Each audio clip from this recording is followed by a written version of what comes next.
Yaye Fanyuzi is the Director of Analysis at the Foundation for Defense of Democracy's Center on Sanctions and Illicit Finance. Follow him on Twitter at @SineCurve. Michaela Fry is a research associate at the foundation. Follow her at Michaela Fry and at FDD. Venezuela has reportedly made the first state-backed cryptocurrency, the Petro, available to the public. Crypto investors should just say no. For one thing, Venezuelan President Nicolas Maduro blatantly advertises this new crypto token as a tool to circumvent economic sanctions levied due to his government's massive corruption and human rights abuses. The opacity and confusion surrounding the Petro project exemplifies the tumultuous and nefarious political climate in Venezuela.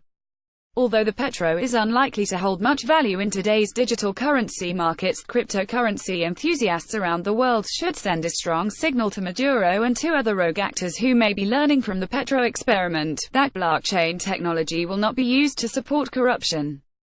Keystone cops of crypto. The poorly planned rollout of the new cryptocurrency has already given potential investors plenty of reasons to stay away.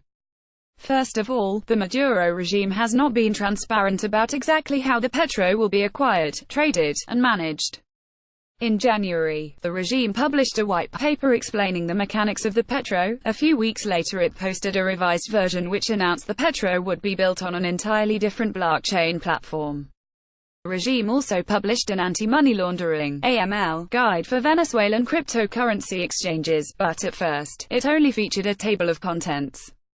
In addition, Maduro has made outrageous claims, like saying the government had raised $5 billion in the first few weeks of its Petro pre-sale, but offering little information about the supposed investors.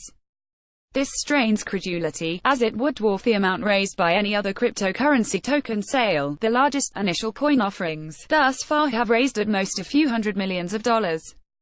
Shadowy figures adding to the uncertainty, Venezuela has tapped a rather obscure network of Russian technologists to build the Petro. A firm called Zeus Exchange told CoinDesk that it will be providing some coding for the token software, but later told the Associated Press that it was not formally involved with the project.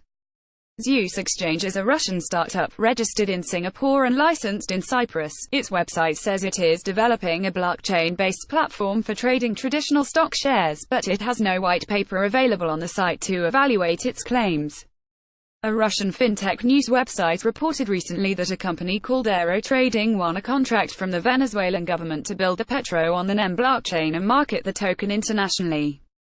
Aero Trading is based in Uruguay and run by a Russian businessman who, according to his biography website, represents companies from Russia and other former Soviet Union countries doing business in Latin America. Aero's website has nothing more than a facing page, and its Twitter account as of March 23 had only 3 tweets which it posted right after the Petro pre-sale began. At the start of the pre-sale, the Venezuelan government posted a photo on its website showing Maduro meeting with representatives from both Zeus and Aero. It is not surprising that the Venezuelan government would tap relatively unknown Russian outsiders to help develop its sanctions-busting cryptocurrency. A Time investigation reported that senior advisors to Putin have supervised the Petro project, with the Russian president's approval. Much of the Russian financial system is under US and EU sanctions, and blockchain tech development in Russia has been occurring with the aim of undermining those sanctions. While these businessmen are not official government representatives, Russia is very sympathetic to the Maduro regime, recently providing billions of dollars in debt relief to Caracas. Russian loans have allowed the regime to remain afloat despite years of massive corruption, allegations of endemic drug trafficking by government officials and their families, and gross economic mismanagement of the country's state oil company, PDVSA. Send a message: the everyday cryptocurrency investor can play a part to prevent the Petro from funding corruption and human rights violations in Venezuela. Since the pricing of cryptocurrency sold on exchanges is generated by market demand for each token, the crypto community should share information about the nature of the Maduro regime and how the token serves to fund its abuses. This should not be a hard point to make given the libertarian roots of the cryptocurrency space. Venezuela's opposition-controlled National Assembly has already declared the Petro an illegal extension of debt. U.S. sanctions against the regime already cover the Petro. The members of the Organization of American States that have denounced the regime's attempt at subverting democracy in the upcoming elections rescheduled for May should also make their citizens aware of the Petro's implications for corruption and dissuade potential investors from funding the Maduro regime. The crypto space usually is averse to regulatory action around cryptocurrencies, but the community should be particularly aware of the regulatory risks of dealing in the Petro. Cryptocurrency exchanges operating in the United States cannot legally trade the Petro. But exchanges outside the United States should realize that if they offer the Petro, they will have to be careful to ensure Americans on their platforms do not purchase the token, which would be a blatant violation of U.S. sanctions by providing funding to the Venezuelan government. To drive this point home, on Monday, the White House issued a new executive order explicitly banning U.S. persons from any transactions with the Petro. On the marginal chance that the Petro succeeds, Maduro's regime will have crushed the last legitimate powers of the National Assembly and reinforce his consolidation of power over the last opposition-led government body. Without a drastic change in Venezuela's leadership, its economy faces total collapse.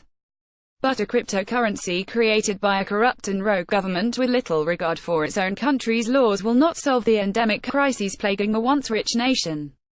Supporting the cryptocurrency endeavor championed by the same criminals who caused the crisis will not provide the food and medicine Venezuelan citizens desperately need to survive.